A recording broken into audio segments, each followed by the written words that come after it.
Welcome to the Dispatch Podcast. I'm David French on my last full day of Dispatch podcasting and Dispatch work before I move over to the New York Times. For my last full day of podcasting, now the Advisory Opinions podcast is still going to continue, but for my last full day of podcasting, I couldn't think of a better person to talk to than my friend Camille Foster. Camille, where do I begin with you? One of the leading voices of reason on Twitter.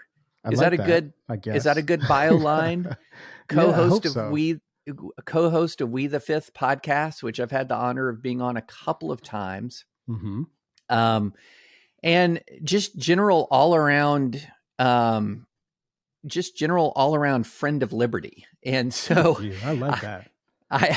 Camille and I have been in a kind of a online foxhole together before, and we'll get into that. But the main reason I've brought Camille here is we're going to talk about the Twitter files and a bit about the Facebook files, which is a much sort of smaller category of the conversation, not in consequence, but in kind of the conversation.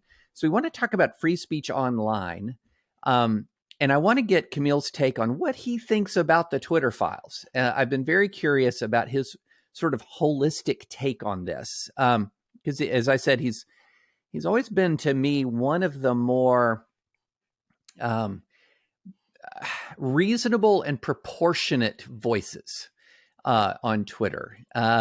You recognize when small things are small things and when big things are big things, and that's a gift. So we're gonna drill down into all of that. But before we do, I want to talk a bit about our shared experience in the online foxhole. Mm-hmm. Camille and I, along with Thomas Chatterton Williams and Jason Stanley, wrote an op-ed in the New York Times cautioning against these anti-CRT bills that had been proposed and passed in many state legislatures on a couple of grounds. One was, just as a general matter, it is not a good practice to oppose ideas by banning ideas. And that was sort of the general thesis statement. And then a secondary look at sort of the precise details of many of these bills. They were poorly written, overbroad, very vague, left people with very little guidance as to how to regulate their speech. And how would it be fair to characterize the blowback we got? A number of people weren't very happy. I wouldn't suggest that the criticism was generally proportionate or fair, to use some of the words that you employed a little earlier when describing me. There were certainly some people who kind of responsibly and politely disagreed, but there were plenty of other people who insisted that to take a position that suggested that some of these CRT bans might not be a good idea was essentially to capitulate, to indicate that you, whether explicitly or not, de facto or de jure, support the worst kind of propaganda being pushed into public schools, which is just not a fair reading of the thing that we put together. I think the actual opening and concluding bits of the piece weren't even about the CRT bills. They were asking and trying to answer this important question that should be fundamental to any conversation about public education. What is the purpose of a public education in a free society? And I think that we all concluded together that it ought to be about kind of fostering critical thinking and doing so in an environment that doesn't include this kind of ideological indoctrination. And that to the extent we find bad things happening, we should avail ourselves of the mechanisms that are there. But as you explained, trying to ban particular disfavored ideas or ideologies is just is a bad idea. And I think we've largely been proven right on that point. Yeah, let's drill down on that for a minute, because I was going to ask you, it's been about 18 months or so since that was published. How do you feel about our position 18 months later? Yeah, I feel really good about it. I mean, I think there were a couple of core claims. I mean, one was that to the extent one is concerned about the kind of weird cultural shifts that have been taking place, and I think it's worthwhile to point those things out, they haven't really abated. In a lot of the places where these laws have been passed, you've certainly seen some flashy things where a teacher gets fired for something that may or may not seem offensive, or there's some weird recording of teachers talking in private. Can we talk about the Holocaust? And if we do we have to present the other quote unquote other side of the Holocaust? Like that sort of thing is frustrating. It's frustrating to see that happen, but it hardly suggests that the particular problem that they were trying to address has actually been corrected. In fact, the fact is that you've seen in certain places like Florida where you got the CRT bans and then they followed it up with some subsequent regulation, the Stop Woke Act, which took action in public schools, K through 12, universities, and even put specific regulations on what private employers could do. So it was a step beyond.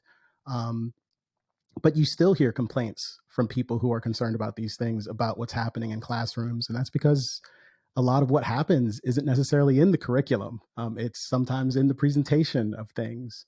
But it's also the case that I think a lot of these things manage to get adjudicated in different ways. Parents get involved. I think some of the good things that have happened beyond the CRT laws are people have started going to school board meetings. And when they're not these preposterous and hysterical dramas, people are asking good questions. They're getting elected to the school board. They're getting engaged in ways that they were not before.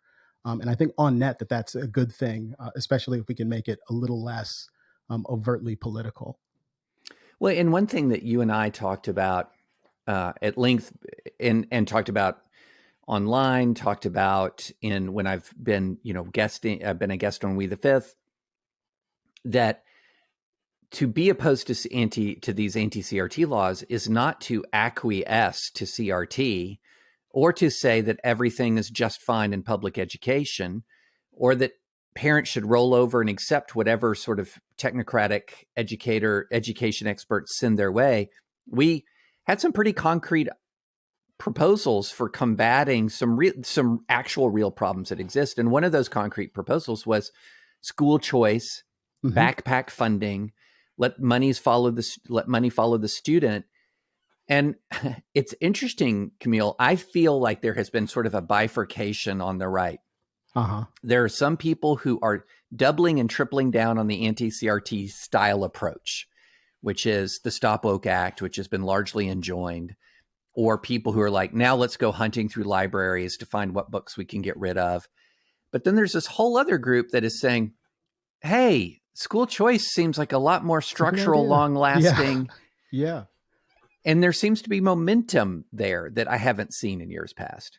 Yeah. I think I mentioned it to you at the time. I've certainly mentioned it on the podcast in the past, but when I've talked to some of the more prominent activists in the space, and even before this became kind of a national push of theirs, I can remember a couple of months before we published our piece in the Times, having some of these conversations. I talked to them about school choice and insisted over and over again that if we directed our energy towards that, as opposed to prohibitions on the ideas that we dislike, I suspect we could make a tremendous amount of progress. You could focus some of the angst that's out there that you've been able to cultivate.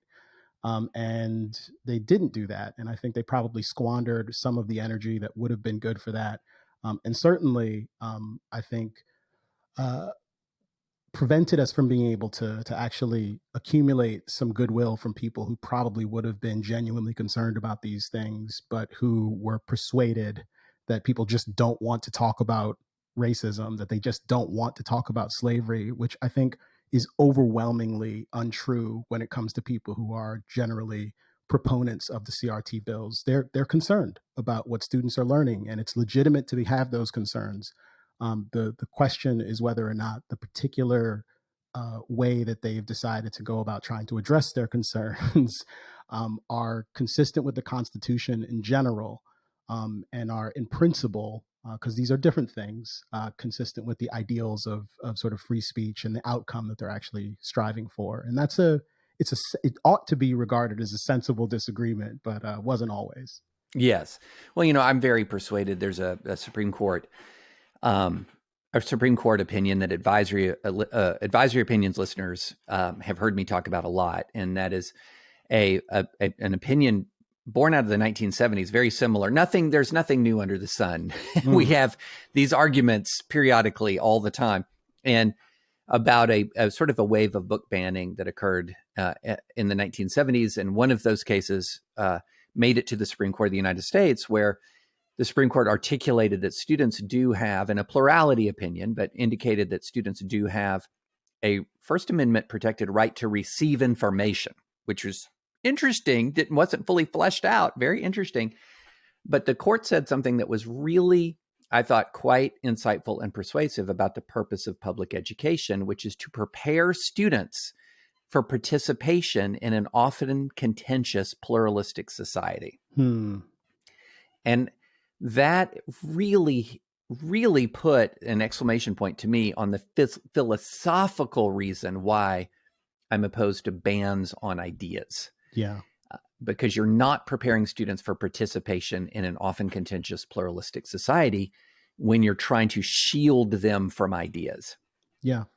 Yeah. No, I wholeheartedly agree with that. Was that wave of book bannings related to some of the evolution debates?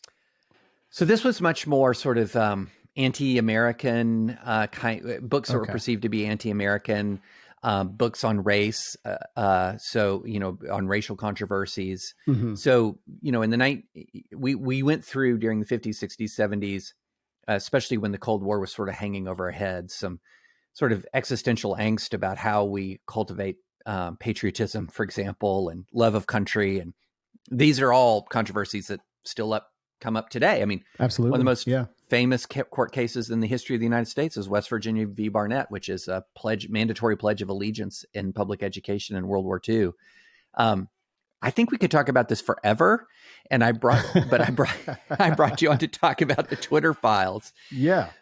So let me do some table setting and then we'll dive in. So a lot of listeners who are on Twitter quite a bit or on social media quite a bit are like, don't table set. I know what the Twitter files are, dive in. But some of you don't really know what they are. And so what the Twitter files are a series, multiple Twitter threads by journalists releasing internal documents that have been supplied to them by Twitter that sort of open up at least part, and we'll get to how much really is open, but open up at least part of the internal workings of Twitter during a series of very public controversies over the last 5, 6, 7 years. And that includes what was Twitter doing, thinking about internally, and how were they communicating internally over the Hunter Biden laptop and the short-lived Twitter decision to sort of block access to information about the Hunter Biden laptop. How much did the federal government, including the FBI, interact with Twitter regarding content moderation decisions, both on foreign interference, election integrity, also on things like COVID and alleged COVID misinformation, also internal documents regarding Twitter's decision to suspend Donald Trump. Again, opening that up. Then there's a kind of a cousin to it called the Facebook files. Our mutual friend Robbie Suave from Reason talked about Facebook's interactions with the federal government over primarily COVID misinformation and limiting access to the platform around alleged COVID misinformation. It's important to say alleged because some things that were deemed misinformation turned out to be not misinformative. Is that a word? And so I can't. It's hard to summarize them all. We'll dive into the different buckets, and I think there are different distinct buckets. But my first question for you, Camille, is I was fascinated that the Twitter files were essentially conditionally released. In other words, we don't know the full universe of documents that Matt Taibbi and Bari Weiss and others had access to. But what we do know is that they had to release their reporting in Twitter threads. This was part of the conditions for receiving the access. It would come out on Twitter. So let's go process and then we'll go substance. What are your thoughts on that process? The Twitter thread style release of Twitter files, to me, has not been talked. People have not talked enough about that process. What was your what were your thoughts as you saw this unfold? Well, I think this was shortly after Elon Musk obviously took control of Twitter, Right. and he was the one who made the decision to look into these things to get to the bottom of the Hunter Biden situation and the specifically and the decision to ban Trump after January 6th.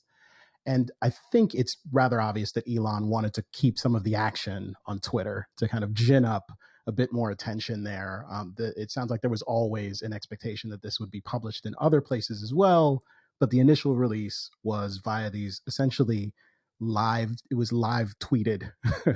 And you would kind of be impatiently waiting for the next post to go up, which one might imagine that this had been drafted before and then just gets copied and pasted into thread. But especially in the first couple of iterations, it seemed as though Matt, who was the first person to tweet about this, was doing it in real time. It felt like it. I don't know if that's the case, but it felt like it. So that part of it, I think, just made the entire thing in the beginning a little bit more, perhaps a little more interesting, but it also became pretty exhausting by the third time. And you didn't know when these things were going to release. They would show up on a bunch of different accounts. They were being parodied. So occasionally you would see Twitter files like Part 99 on some rando Twitter account, which, given the new policy, a number of people had blue check marks now. Yeah. So Yeah. it became really difficult to figure out what was happening. So at some point I had to stop following them in real time and just wait for sort of a compendium to be pulled together, as Matt Yeah. has eventually done, of not just his publications, but everyone's. And I think since then, it's been much easier to get a sense of exactly what's there. But I think the initial decision to tweet thread all of these things was generally deleterious. And the fact that it was happening alongside a lot of hype about what was going to be published. Oftentimes Elon would tweet, "Oh, it's happening right now, Twitter files in 20 minutes." I don't think that was terribly helpful either. I do think there were some important things here. I also think there's quite a bit of hyperbole around this. And none of that has generally been helpful for highlighting the important things, in my estimation. Right.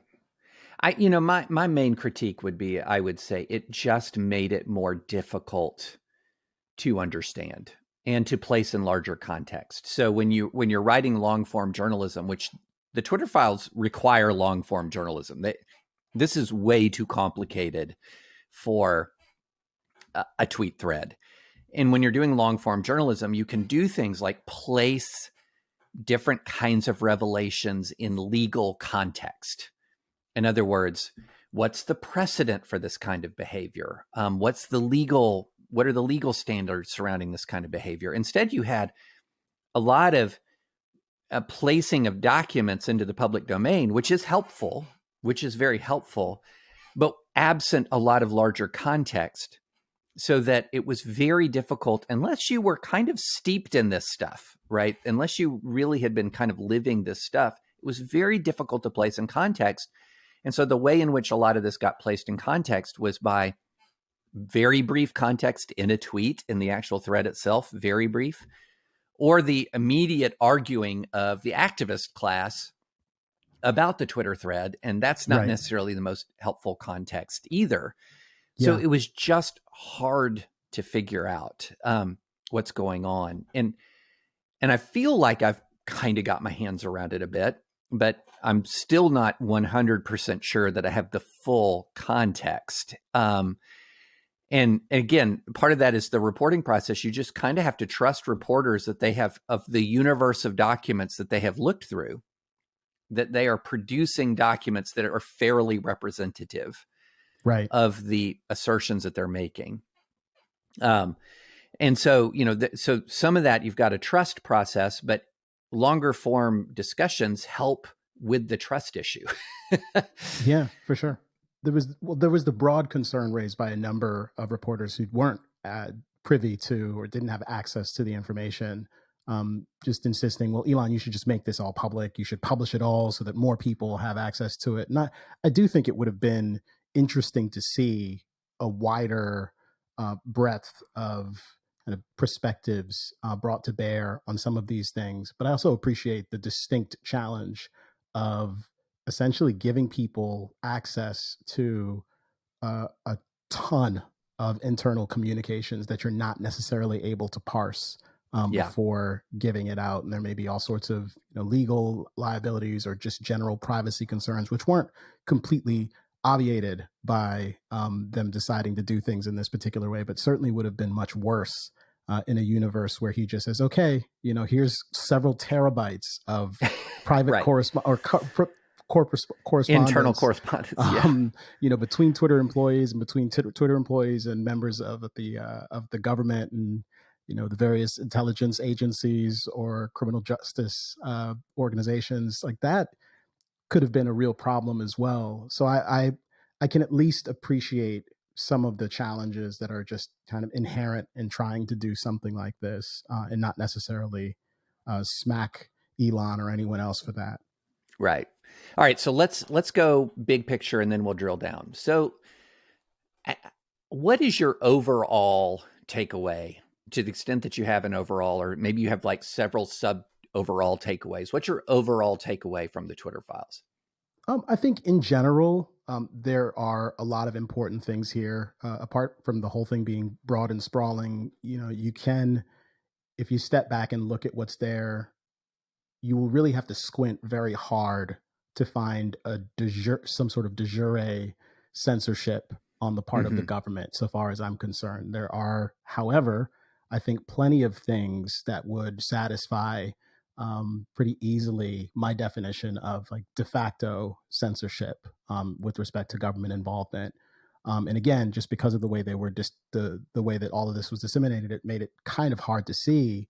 But certainly when I see, senators who have regular correspondence with Twitter, whose offices are telling them, look, these accounts are problematic, these posts are problematic, why don't you do something about that? When it seems that both Democrats and Republicans kind of had an open line of communication to some of these internal censorship organizations and were flagging things for them with some regularity. Again, how appropriate that sort of thing was is a question.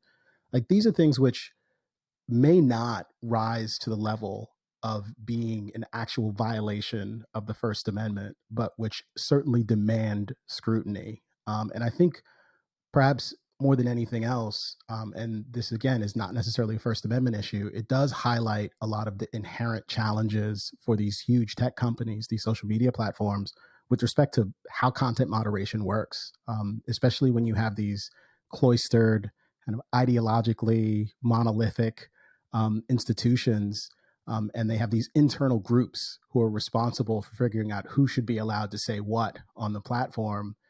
This becomes a real challenge, and the process tends to be pretty opaque. So being able to have a real look at some of these internal communications, I think, has been pretty revealing and has revealed more tensions than I even thought were probably there with respect to just the functioning of the criminal justice apparatus and the national security state more broadly. And people are going to have, I think they're going to vary with respect to their perspective on how disconcerting any of this stuff should be. But I think it is very hard to suggest that there shouldn't be greater transparency in general with respect to a lot of this conduct. So I think that this is good in that regard. I would love to see some sort of legislation that made it more likely, or at least a change in practice on the part of some of these companies to report more regularly on just what's happening. I don't know that we'll see that, but that's what I would actually like to see come of all of this. I think where I was this was a mess. It was a mess of Twitter's own making.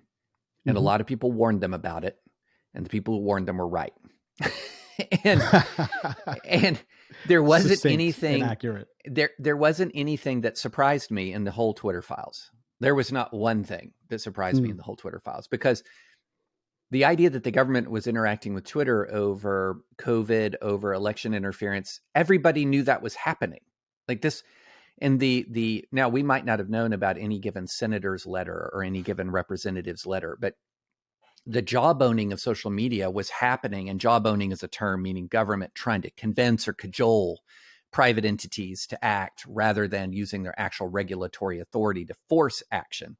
All that jawboning was happening in full view of the public. And the fact that there would be also some jawboning in private should not surprise a single individual.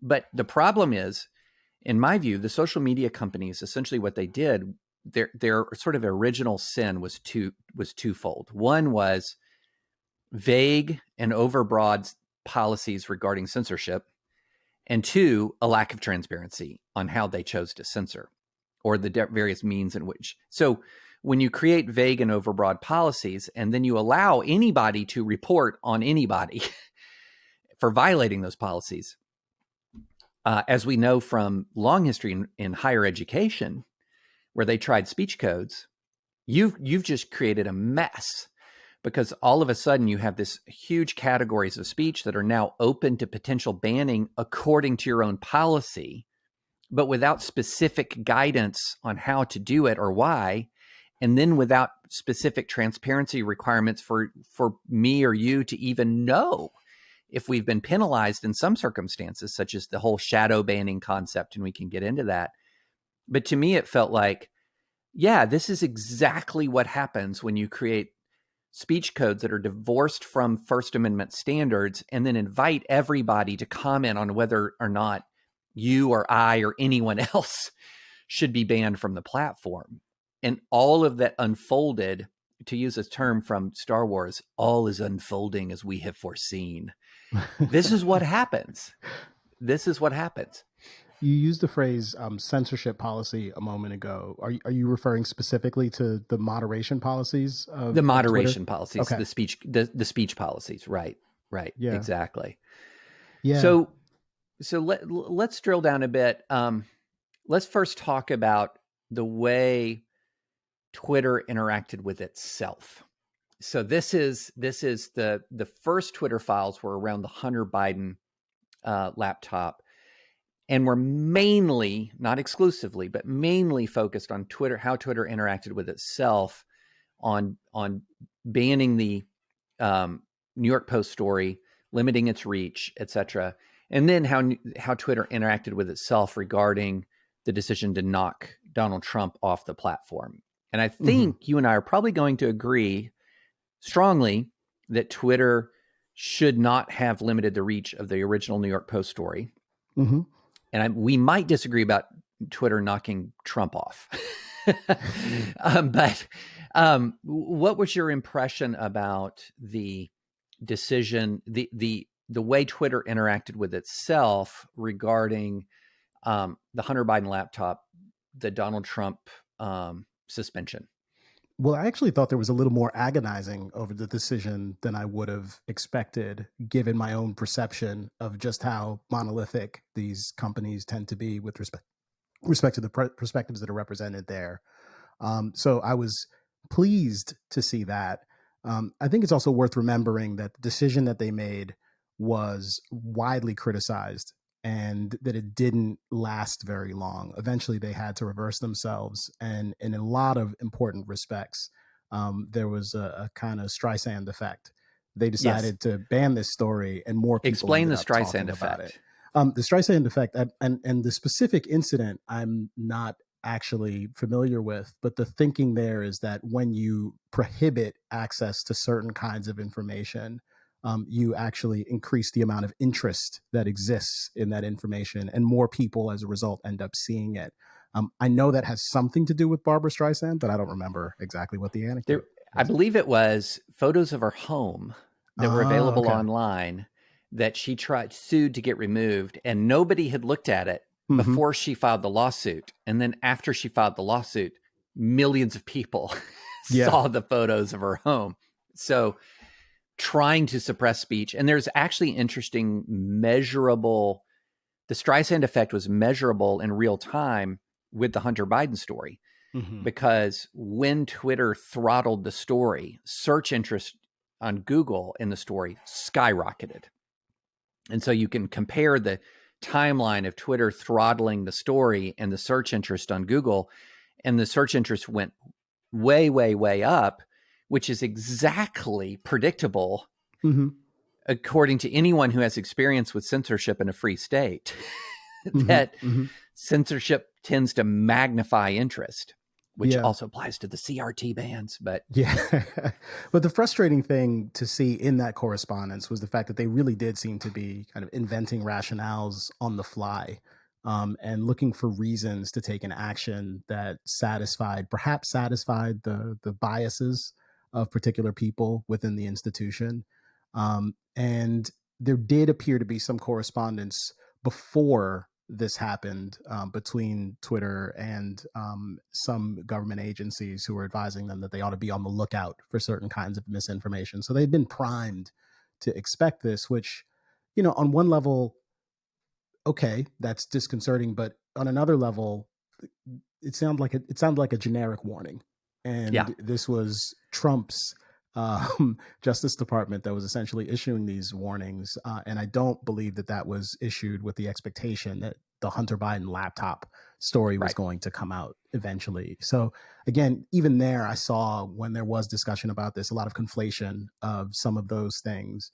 But I think that's my general take. I mean, I think with Trump and January 6th, on the other hand, I have very mixed feelings about it. I think what I saw, I can appreciate why some company might have made a decision to remove the president from social media at that period of time. What I found disconcerting was the kind of coordinated nature of the behavior amongst all of these different private institutions. There was no directive from the government, but there was this kind of these discussions that were happening between various their counterparts at different companies. And they all essentially seem to make these decisions in lockstep to remove the president from all of the things. And we've actually seen it happen a few times with a couple of high profile people. Andrew Tate comes to mind. Gavin McInnes is another. I'm sure there are others. Alex Jones is another. Yeah. And I think in general, that's something that ought to be more disconcerting to us. And in general, I think that it would be good if we had a cultural disposition that said, we don't think people are idiots. We don't think merely having access to things that are, perhaps dishonest, less than true, or I should just say perhaps false, or even might be categorized as incitement, are necessarily, going to perpetuate the fall of the republic. But on the other hand, if we develop an appetite, or at least too much of a familiarity or an expectation that people will be wholesale deleted from the internet when they are suspected of having done something bad or suggesting something sinister, that could actually lead to much worse outcomes, in my estimation. So while, Twitter has every right to make the decision they made, I think in general, all of it was kind of a bit of a dark omen. And I'd like to think that we're being a bit more thoughtful about how we proceed with things like that going forward, and that there will perhaps be less of an inclination to make that sort of decision. I remember when there was a moment where I believe it was CBS News decided that they were no longer going to tweet shortly after Elon took control of Twitter and things started to go a bit crazy. Right. And everyone kind of looked at them a bit odd. And that lasted about 24 hours, and then they reversed the decision. And that seems appropriate to me. Yeah. So I have an interesting, let me rephrase that. I have some thoughts on the Trump saga that are related to an actual interaction that I had with, how can I be clear yet vague, a very high level person in social media. Mm-hmm. So I'm talking to this very high level person in social media, and I was making the pitch that I've been making for years, which is, look, don't try to reinvent the wheel on free speech. If you have a platform where you want free speech to be protected, is to be a cardinal virtue on your platform, and not all platforms are like that. Like if you're building like a dating platform that's Christian Mingle, well, you could say, well, we want this to be Christian content, right, or whatever. Mm-hmm. But if you're making a platform where we're opening to everybody and we want to have, a dialogue and discourse, I said, why don't go down the path of the speech code? Go down the path of the First Amendment. Colleges spent decades with this speech code nonsense, trying to figure out a way to have all of the best of free speech and none of the bad, right? And it was a giant mess. The speech codes were never upheld. The stories you could tell about speech codes were just would, make your hair stand on end. It's just very, very difficult. Use the First Amendment as your touchstone. And I was making this case, and then this question was raised. I hear you. That's got a lot. There's a lot to that, but we operate in places overseas where actual civil unrest will erupt because of what's being shared on social media. People get hurt and are killed. And they said, would you just want us to let that? And I said, well, look, there is unlike the government, which can protect speech and also impose order. In other words, the government one of the ways you protect speech is by imposing order, right? Social media companies have no tools to impose order. And if actual disorder is breaking out and you discern it's because of speech on your platform, there are emergencies where you can and should throttle to prevent people killing each other in the real world. And when I was talking about that, I was thinking of like riots that we've seen pop up in places, overseas that are torn by civil strife. I mean, I think of as a country like Mali, where there has been civil war, and civil strife, and or other countries where I've seen, not necessarily Mali, but I've seen riots break out because of, and I was thinking of sort of that situation. I was not thinking that could ever apply to the U.S.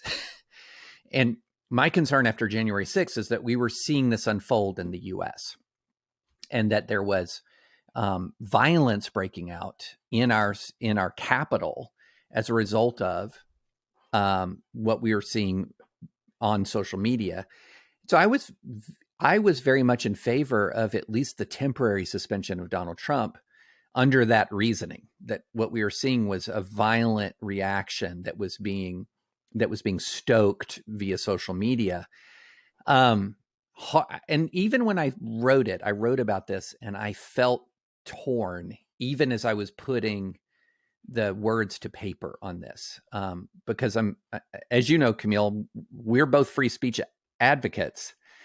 But once the violence was breaking out, and Facebook had no ability to impose order in the streets, Twitter had no ability, but what could it do to throttle the violence? That was what I was thinking. And I'm still not 100% convinced I was right about that, to be honest. Yeah. I think it's a really hard call. I can appreciate why a private company might make that decision. I can also appreciate a private company making the decision to hold the line and to continue to kind of operate in a normal way, appreciating that there are certain risks associated with that and perhaps even kind of social costs that have to be borne. I think the reality that there are particular kind of cultural antibodies that we as a society and a global community perhaps have yet to cultivate, which would perhaps prevent or at least mitigate against the possibility of violence erupting when certain kinds of things are published online. I think the fact that things can quickly be published that turn out to be untrue is something that more and more people are aware of at this point. And I think more and more people ought to behave accordingly.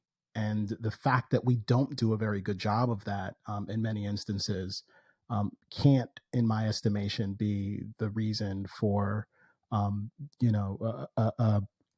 regime of kind of censorship or kind of content throttling, because in general, I just think that might lead to all sorts of bad outcomes. And it may also, in general, create an expectation that there will be some sort of government action that corresponds to that same sort of imperative to protect the public. And we've already seen that happen in places like Nigeria, for example, where policymakers there made a decision where we're just going to outlaw access to these platforms because it's a source of instability for our societies. I think that's a misguided approach, and that in general, there's no substitute for the really difficult, hard work of actually making a civil society and maintaining it. in a responsible way. And it's a real challenge. I mean, I think we're dealing with what kind of Robert Martin Gurry in his book Revolt of the Public describes as, this information tsunami. I think we're still very much learning how to live in a world where so many people have access to the tools that allow them to publish content and reach millions and millions of people. But that's the world we live in now. We're not going back to the other world. And I think that there are both good and bad things about that. But in general, mostly good. I think of it in it's sort of the way, if you go back and you look at the Industrial Revolution, we're in the middle of an information revolution. And there was an Industrial Revolution. And quite frankly, the world didn't handle it very well. Because one aspect of the Industrial Revolution was the industrialization of warfare. And so, and that was for a while, that was an inescapable aspect of the Industrial Revolution that culminated in 2 nuclear blasts over Japanese cities in 1945, culminating in sort of the mass industrialization of warfare in World War II. And, you talk about building those antibodies. We actually, after 1945, built some antibodies that said, okay, the way we handled great power conflict forever, we can't do that anymore. It's just too dangerous. And so we developed networks of international alliances. We developed the United Nations. We developed a lot of things that have prevented great power, direct head-to-head great power conflict for a long time. And those are antibodies. And I think you hit the nail on the head. We have to develop antibodies to the negative effects of social media because we're not uninventing social media. Yeah. And a lot of folks seem to think we can somehow uninvent it. Right. And we're not uninventing it. So we have to develop antibodies. Yeah. It is interesting, though. I mean, even before January 6th, the summer of 2020 was pretty harrowing. And obviously the general kind of drama of COVID, which I think we're still living with a lot of that in certain respects, and the proliferation of quote unquote misinformation and disinformation in both regards. We were seeing, these spontaneous, massive protests and demonstrations around the country. We had sections of the country that declared themselves autonomous zones. We still have a few of those, apparently. And people were doing that in many instances in response to media reports from kind of establishment media organizations, but also in response to social media posts that they were getting, oftentimes kind of bits and pieces of analysis of stories that were still emerging. And I think in many instances, responding to kind of hysterical, overwrought misrepresentations of things that were happening on the streets. And in general, I think that was not great on net. And is it possible that, had someone throttled some of the kind of Black Lives Matter hashtags, that might have helped to mitigate against some of the quote unquote mostly peaceful excesses that took place over the course of that summer? I don't know. But I also don't think that would have been the appropriate thing to do. And I suspect, most people on the left would appreciate that in ways that they perhaps don't appreciate it when it comes to, say, quote unquote, COVID misinformation, or even, Donald Trump and January 6th. Well, let's move from the Twitter talking about itself to the government interacting with Twitter aspect of this. And I'll just go ahead and lay out some of the law, because we really have a must versus should dichotomy here. So the law is actually quite protective of what you might call government speech. In other words, government officials have the ability to try to convince or persuade private entities to take a course of action or refrain from a course of action. And it's actually more broad than many people might think. If you're going to go through the case law, you're going to find that if I'm challenging an action because the government convinced a private company to take a particular kind of action, it is a high bar to show coercion. And you're going to have to show there are multi-factor tests that are, difficult to apply. But as a general matter, that the bar for coercion is going to be pretty high. And you're going to have to show some existence of some real regulatory authority. You're going to have to show that the speech was perceived as a threat. You're going to have to show, for example, whether the speech that is coming from the government refers to adverse consequences. And when you look at in other words, while the law protects private entities from express threats from the government, and implied, the implied has got to be implied so strongly it almost becomes express. For example, there's a key case out of the Second Amendment involving the FBI trying to get a filmmaker to take down advertisement for a movie claiming there was going to be a government takeover of New York. And to help persuade, the FBI sent agents to the guy's home. Okay. And in that circumstance, what the Second Circuit said was, yeah, that's probably a First Amendment violation, but we're going to give the government officials qualified immunity anyway. So that sort of shows kind of how far it has to go to be clearly a threat. So from the legal sense, under existing law, it was hard for me to find clear evidence of the government crossing the line. Okay. I'm not saying they didn't. It's just the line is a lot further down the line than you might think. Okay.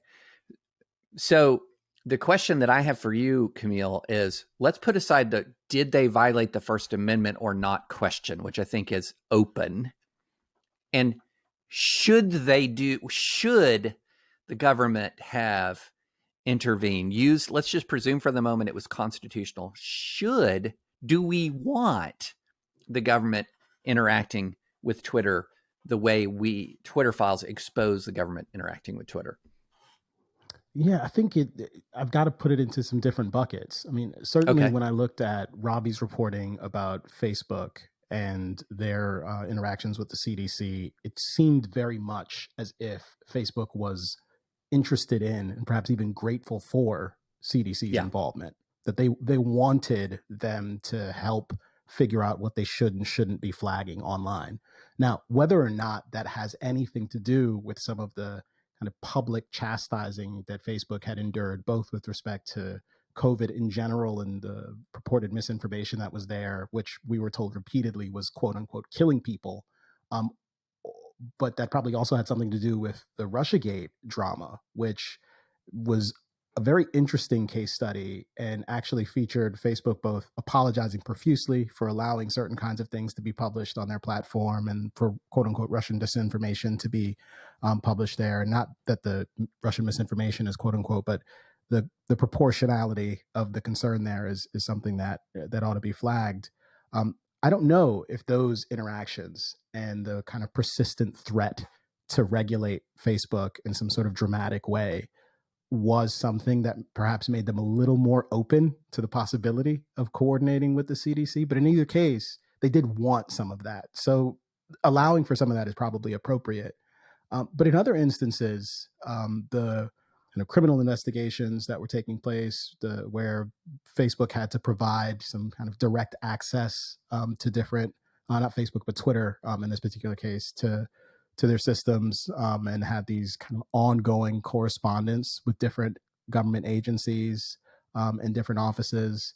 I think that's a little bit more frustrating. And at a minimum, because I'll acknowledge, the blurry line that you described is quite blurry, perhaps frustratingly blurry, but a bit more transparency here in general would do a great deal to put me at a little bit more at ease. I certainly don't like the prospect of federal operatives showing up at your house, encouraging you to do things, because it's a really nice homestead you've got here. I'd hate to, take you away and put you in a cage or something like that, or for something to happen to you. Perhaps they're a little vaguer and more sophisticated than that, in order to induce me to remove content. I mean,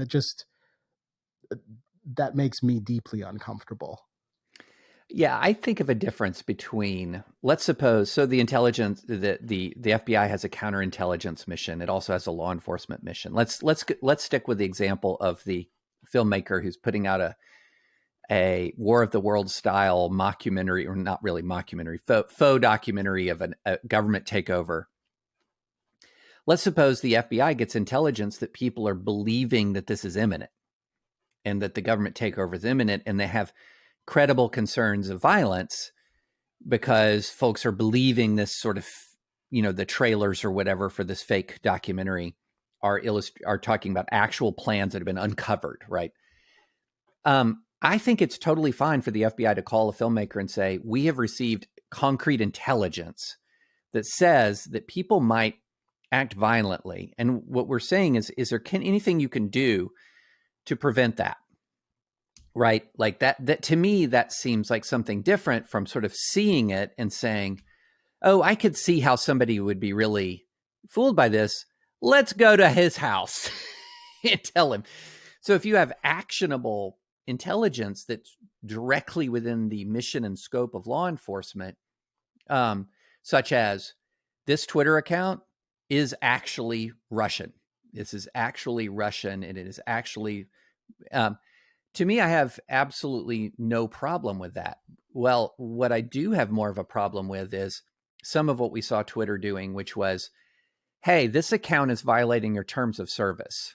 This account is violating your terms. I don't want the FBI monitoring Twitter to see whose tweets are violating the terms of service. Now, that doesn't mean that it's not, that violates the First Amendment for them to say, hey, Camille has violated the terms of service. I'm just highlighting this. You can do whatever you want with it. That doesn't violate the First Amendment in all likelihood, but I don't like it. Yeah, I mean, it also sounds like a lot of the things that you're describing with respect to this genuine threat that exists, that there probably could be some sort of public declarations about what's happening here that don't disclose any information that might, say, jeopardize an investigation that's ongoing. I wouldn't necessarily expect them to say something about that with respect to like a Russian asset who's operating a Twitter account. But if in fact there is this publicly presented information that is potentially dangerous and potentially confusing, cultivating the credibility necessary to be able to issue some sort of public remarks and direct them even at the various social media companies seems totally appropriate. And I think if that happens alongside showing some additional information or detail to the companies in question, then that is even better. But that strikes me as the appropriate way to get this done. And a lot of the kind of clandestine conversations that are taking place, however, like that culture of secrecy around that kind of interaction, I think is generally not healthy, and is probably going to lead to things that, if they're not outright abuses, look like abuses. Right. So I've got a bigger picture question, because I want to be respectful of your time, and I actually still want to talk for like another 45 minutes. Let's do it. But so I've got a bigger picture question here. And this is something that I've seen a lot of very smart folks that I respect arguing. And that is, while the social media phenomenon is not going to go away, are we moving away from a world in which one or two or three social media giants have such a dominant position? Are we moving more towards a decentralized social media world? And so, one, I want your thoughts on that. And then number two, I want to know, what's your experience of Twitter since Elon Musk took over? Do you like it more? Just as an end user, do you like it more? Do you like it less, and why? But let's start with the bigger one. Are we moving out of an era? Are we finally sort of grappling with the reach of these huge social media companies right as the hugeness of them becomes less relevant? Well, I'm not sure. It seems to me that most people, to the extent that they're congregating online, are still doing it in these kind of larger ecosystems. So in that respect, they're still important. I don't know that the mastodons of the world are suddenly going to become a lot more relevant. I think that kind of great mastodon migration is largely overstated. there's a certain kind of, the network effect is very real, and the fact that that's where most of the people are, and that's the best place to be able to reach them. Twitter, Facebook, Instagram. Um, that's what's likely to happen. I do think that more people are using things like Telegram and Signal to have conversations, these persistent large group conversations, because they value their privacy. And a lot of that was, I think, a result of the pandemic, and the feeling that you couldn't talk about certain things in public. So, to the extent that's happening, that's probably a good thing. But in general, I think it would actually be better if there was greater decentralization and more people were utilizing a variety of different platforms. I think in general, a lot more competition in the space would make moderation a lot better, would make the overall performance and quality of the services provided by these different platforms a lot better. And unfortunately, I don't know that there's a sufficient appetite for that just yet. There have been people who've tried to get things started, including the president, with Truth Social, et cetera. But those generally tend to be kind of these ideological platforms, and they're frustratingly one note. So that's certainly not something that interests me. But perhaps that's the best way to get to a world where you've got a few more poles, where people can congregate. But those platforms don't tend to be the healthiest either from a economic some of the alternatives standpoint. are really, yeah. At least It's interesting because if you look at the list of top 10 or top 15, it depends on how you measure and when you measure, but Twitter is either the 15th or the 10th largest social media platform. And if you look at, say, some of the statistics that say it's the 15th largest, Telegram is bigger, Pinterest is bigger. If you look at another, I'm looking at a top 10 list, and it says that TikTok came out of nowhere in 2016, 2017. Almost nobody's talking about TikTok. Now, by some measures, it has more web traffic than any other website. Snapchat is bigger, Pinterest is bigger, Reddit is bigger, LinkedIn is bigger. So in that sense, it does feel like part of what we're dealing with in Twitter isn't so much is an artifact of a moment in time that says that Twitter is, for this moment in time, the place of choice for journalists and government officials. Mm-hmm. That we're not hashing it out on Reddit. We're not, right. Yeah. We're not hashing it out on Pinterest, although that would be interesting. Here's my new paint scheme in my bedroom. And oh, by the way, we need to send more tanks to Ukraine. So I guess part of that means that this is bleeding into the next question, which is, how much longer is Twitter going to be the destination site for your journalist, government official, class, celebrity? Well, not even all celebrities. I mean, Taylor Swift barely tweets, right? Or how much longer is Twitter the home of this kind of intensive leader / journalist conversation? Yeah, I mean, it's impossible for me to guess at that. It certainly still seems to be the case today, and I think much to the chagrin of many people who would have liked, for some of these efforts to move wholesale to some other place, to work. It just has a sufficient amount of network effect already with respect to the people that are there. You've got your account, you've got your profile, you've got your followers, and there just doesn't seem to be any simple way to replicate that anyplace else. So it could be for a long time to come. I mean, the fact that you can have multiple accounts on multiple places, though, and spend time on multiple platforms, I think always leaves the door open to the possibility that some other entity will arise and be able to compete for attention here. I certainly think it's interesting to see, and this is a slightly different industry, but in search, you have Alphabet's Google, which is very much awake to a new challenge from the AI-driven ChatGPT service, which appears to, and I've tried it, I've been demoing it, offer some really compelling results when it comes to search. It's a slightly different approach, but it's actually able to give you things in a way that's like very constructive, and is a really meaningful rival to what Google has been able to dominate for,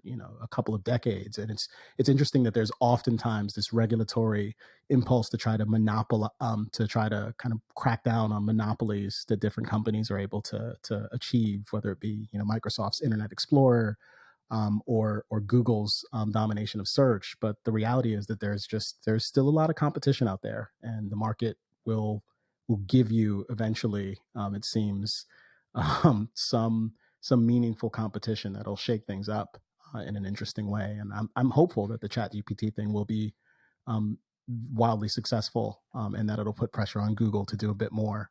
Because in general, I think we all benefit from that. Yeah, there's an interesting dynamic that I think there's a commercial vulnerability that Twitter has, and that it has an advantage in that there's a lot of high profile users who feel like they need Twitter. In other words, it would be negative for their careers in any number of ways if they just ditch Twitter because they don't like Elon Musk. But at the same time, they don't like this thing that they need. Mm-hmm.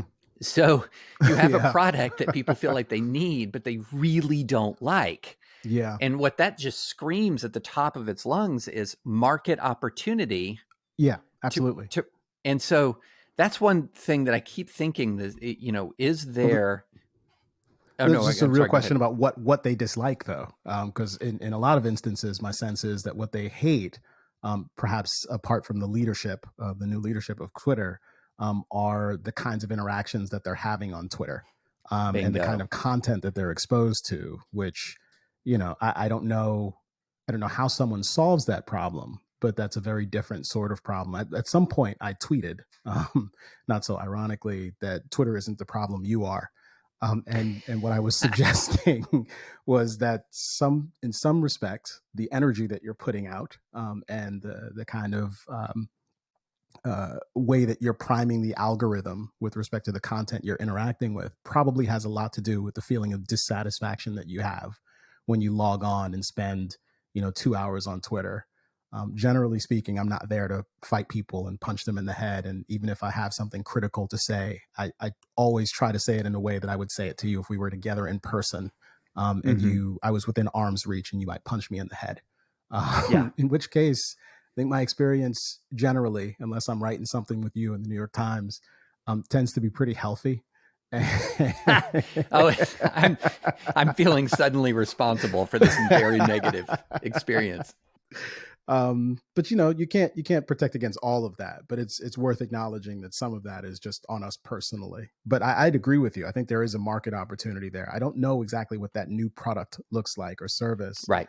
But maybe it's something that rides on top of existing social media platforms. Maybe it's a meditation course that helps us to be more responsible internet users. But it could come in a lot of forms.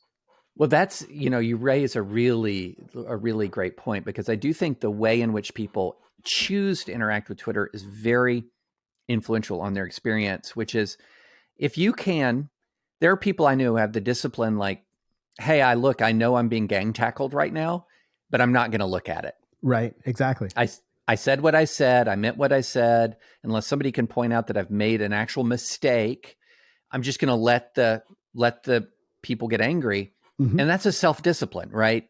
Sometimes you then go, I'll let them be angry. What are they saying? And then you open it up and it's just like, it just, it's just like a body blow. Yeah. So there's a lot of self-discipline, I think, that could make the experience better.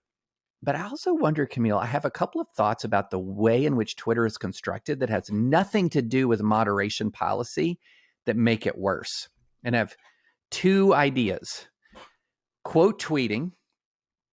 I think quote tweeting is a phenomenon that really gooses engagement on Twitter, but makes the place much worse, as a personal experience. And the other one is public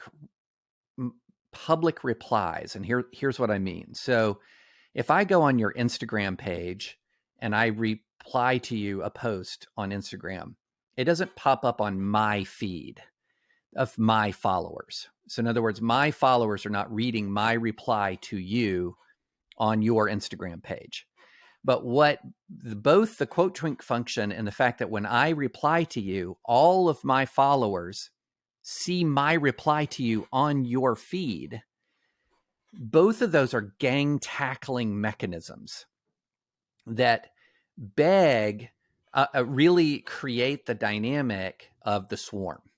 That Right. you don't, it's not to say that Facebook or Instagram doesn't have swarming, but it's just not it's not characteristic of the platform in the way it is with Twitter.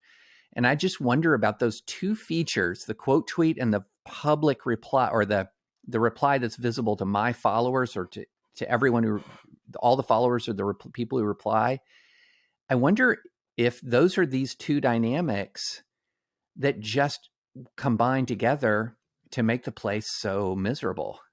Yeah. No, I think that's an interesting question. I would certainly say that on net, when I see people use the quote tweet, unless they're replying in a way that suggests, you need to read this because it's important, and they're not really adding much to it, it's overwhelmingly used by people who are trying to own someone else. That said, even the owning, I can appreciate respectful, like, hey, let's talk about this, and the tone of the quote tweet being one that isn't confrontational, but that's kind of probing and perhaps inviting more people into the conversation. And I'm saying that because I did that this morning, and I actually had to think a couple of times about whether or not it was better to reply to someone who I happen to know who tweeted something that I thought was interesting but probably wrong in some important respects, or to quote tweet it. And I decided to quote tweet it. But again, I tried to do it in a way that was polite and generally informative and meaningfully invited other people into the conversation. And when I've done that, I see a dramatic difference between that and, I'm body slamming you, which I've definitely done in the past as well, and have sometimes come to regret when I see the interaction turn exceedingly sour. And we'll see kind of the litany of replies that show up after I've quote tweeted something that I disliked. And it's all kind of acrimony. And personally, I don't want to stir up acrimony. Yeah, no, I agree with you. And I have to confess, I quote tweet as well. And I have some sort of ethical guidelines I've established for myself in the quote tweeting. One is quote tweets for compliments. Yes, for sure.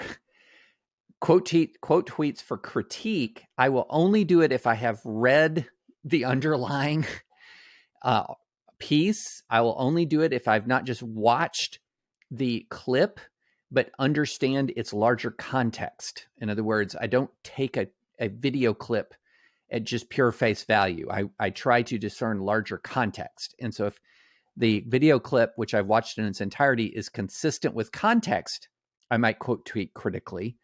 Or if the article that I'm quote tweeting, the tweet promoting is, I'm not responding to the tweet, I'm responding to the piece.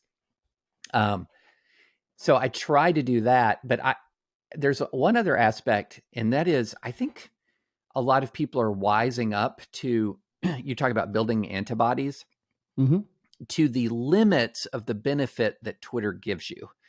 And I'll give you a good example. I use Twitter to promote my written work. And one day I decided to go back into my analytics and see how many people came to my written work through Twitter versus the whole rest of the universe, search, email, direct. My Twitter, and Twitter is by far my largest social media platform. Far more people follow me on Twitter than 5% of readers. 5% of my readers come to my work through Twitter. 95% elsewhere. And that's with Twitter being my largest social media platform. And do you have a sense of what the largest traffic driver is for you? Email. At the Dispatch, it's email. It's people reading it via email and then forwarding. So in my view, an email list is far more valuable to actually get your message out than a Twitter following. And you constantly see stats like this. So this is my Sunday newsletter. about character and politicians. I tweeted once about it, 317,000 views of the tweet, about 9,000 engagements with the tweet, and only 2,500 link clicks. So less than 1 out of 100 people who saw the tweet clicked on it. Mm-hmm. Interesting. Yeah. Yeah. I mean, we know and have known for a long time when it comes to, online marketing that open rates on, say, e-commerce emails, not great. The display ads don't necessarily get great kind of click through or even conversion. It can be really hard to make the sale, and certainly to get the click through. So even that 5% rate is probably better than a lot of those other mediums might be, but one might have expected it to be a bit higher. One might expect that most of the people who are following you generally like you, and are not hate following you, although I'm confident we both have plenty of those people too. And at a minimum would be generally interested in what you do, and what you're doing. But Twitter is a kind of micro engagement site, and there's this constant stream of content. And I can imagine that it's pretty easy for even something that seems interesting to you to just kind of get lost in the shuffle, and you scroll to the next thing, and you scroll to the next thing. So yeah, I think that's probably an appropriate flag. Although I'm interested in the reform you suggested with respect to quote tweets. I will say that community notes, which is still at the moment kind of an invite only feature, in that you have to be permitted in access to the community of people that are allowed to provide a comment on a post that's already been put on Twitter, and provide either some additional context or suggest that there be a flag for additional context or something that seems to be meaningfully inaccurate, and also provide some links to high quality sources. And there's a whole kind of sophisticated algorithm for actually approving a community note and putting it high enough in the rankings that it shows up on someone's posts. It seems to me that is actually a much better way to kind of correct things that seem to be wrong on the platform, even if it's imperfect. And I've definitely found, because I am a part of the community notes system, that I'm much more likely to write one of those and take the time to find a link than I am to quote tweet something that I dislike. I think both because it reaches a little bit further, but also it doesn't have, I think, a lot of the nasty spillover effect. But may actually trigger a response from someone, because it's not nice to have your content flagged as inaccurate, and for someone to have the receipts and for it to show up right there underneath your post. That's in a classic sort of more official speeches. way. That's classic answering bad speech with better speech. Yeah. Which is, well, Camille, this has been a great conversation. Thanks for being so generous with your time. And goodness, I made the mistake that I make every time I talk about your podcast. I call it Fifth Column, not We the Fifth. Oh, it's the Fifth Column. You can find it at wethefifth.com and at We the Fifth on Twitter. I believe that's the same on Instagram. But yeah, it is the Fifth Column podcast. Okay. So you did not make a mistake. Okay, I suppose you did the last time. But even then, it was an opportunity to promote what we're doing over at the Fifth Column, where you are always welcome, even after you move over to the New York Times, or at least spending a bit more time over there with your new colleagues, who I am sure all very enthusiastic about your arrival. All universally. Yes. Okay, so Dom, our producer, is saying I originally said We the Fifth instead of the Fifth Column. Okay. So I'm hopelessly confused, but it's fine. I will say it is a great podcast. Thank you very much. Fifth Column is a great podcast, and literally, I would always love to come back, because it's been one of my favorite guesting experiences. But I strongly endorse the podcast. You guys have a great rapport. You talk about interesting stuff. You do it in a thoughtful way.